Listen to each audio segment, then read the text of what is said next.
All right, so before we look at our test cases and why they're not passing, let's actually do a brief read through of our Twitter query file. Um, so as usual, like a lot of this should look familiar. We're reading from SQL.env. I don't actually think we're using anything from SQL.env actually, so might as well actually just take that out. Doesn't really matter. Tweepy.env we are reading from, we're using all of these different things. Then we're going down and setting up our auth stuff. Then we're calling that. Then we're doing api.search using some query that's passed in. Then we have a relevant tweets array, and then we're filling that in basically by saying contents equals the text, author is at, and then that URL, date, and we're just appending it as a map. Cool. Then we get our relevant tweets, and then get random tweets does random.choice, so it takes a random tweet from within the tweets array. Cool. Now let's go ahead and read through our test code. So before we get started with actually looking at our tests, let's just try running them. And now I'm going to run python twitter query test.py. Okay, so it didn't work. Okay, so there's probably some error. Just to be sure, let's run it again. Okay, let's run it a couple more times. Keeps failing. Okay.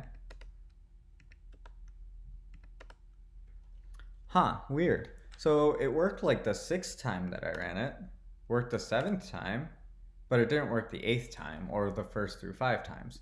So that probably means that there's something non-deterministic happening within our code. So let's figure out what's going on inside of here. Okay, so we have all of our imports, we have our constants. Okay, we don't need SQL.env, so I'm going to delete that again. Okay, so inside of our setup, we have biggie smalls, and then we have our expected output, which is an author, date, and URL. Okay, then within test get random tweet success, let's go ahead and see. Okay, so for test case, so basically this is our test cases.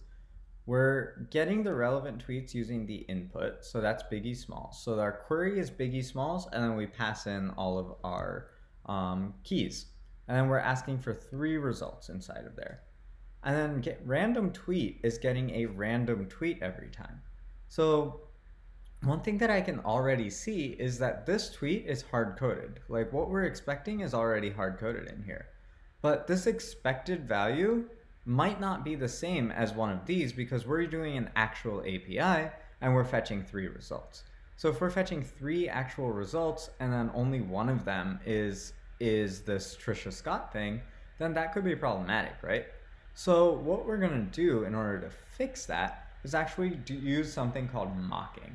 So the way that we mock things inside of Python, and inside of a lot of languages they're very similar, is we're going to define a function to replace the function that we actually want to use. So before we actually do that, let's go ahead and see what that randomness is doing. So it looks like the randomness function is basically this: get random tweets, and then it's doing return random.choice of tweets. Okay, this is kind of a useless function to be honest, because all we're doing is random.choice tweets, but for whatever reason that code is in here. We should never be mocking code like this. We should never be mocking code that is real code that we wrote. Instead, we should be mocking API calls. So we can mock out the result of this to do whatever we want. Right now, this is a bit inconvenient to test because it's non-deterministic. So let's actually mock out random.choice. So I'm going to go ahead and copy and paste random.choice. Actually, we don't need that yet. Let's go ahead and say mocked random choice, and let's define a new method here. And then because this is inside the class, we need a self. And then because random.choice usually takes in some array, we probably want this to do the same. So I'm going to make it take in some array, and then we can return whatever we want inside of here. So let's go ahead and just return the first result in our array. Okay. So that's how we actually have, that's just some function for now. It doesn't do anything because it's just a random function, no pun intended. So what we want to do in order to actually use it is we want to use something called the mock library. So the way that we do this is this line. This line probably didn't exist when you got that, but it's going to look something like import unit test.mock as mock. Okay. So now what we're going to do is take in that value and then actually use that. So how we're gonna do that is basically this syntax with mock.patch, which basically means instead of using the first parameter, use the second one instead. And this first parameter is a string, and we're just gonna say random.choice here. Instead of using random.choice, we want to use self.mocked_random_choice. And then, oh, we don't need to give it any like values or anything like that. And then just go ahead and do this. Okay, so now let's try running it. So basically all we're saying is instead of using random.choice, use my mocked random choice method. So let's go ahead and run that and see what happens. Okay, first one passed, second one passed, third one passed. It just keeps passing. And the reason is that in my specific array, Trisha Scott was the author of that first tweet when I ran this.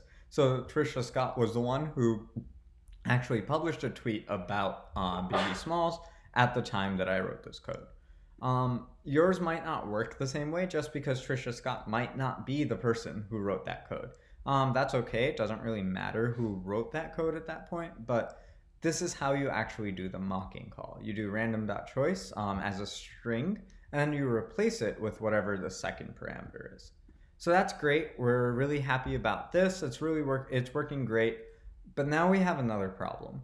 The problem is every time we run our test query, it's actually doing an actual API call. And that kind of sucks, right? We don't want to do an actual API call. Instead of doing an actual API call, we probably want to mock out that as well. And that's what we're going to talk about next.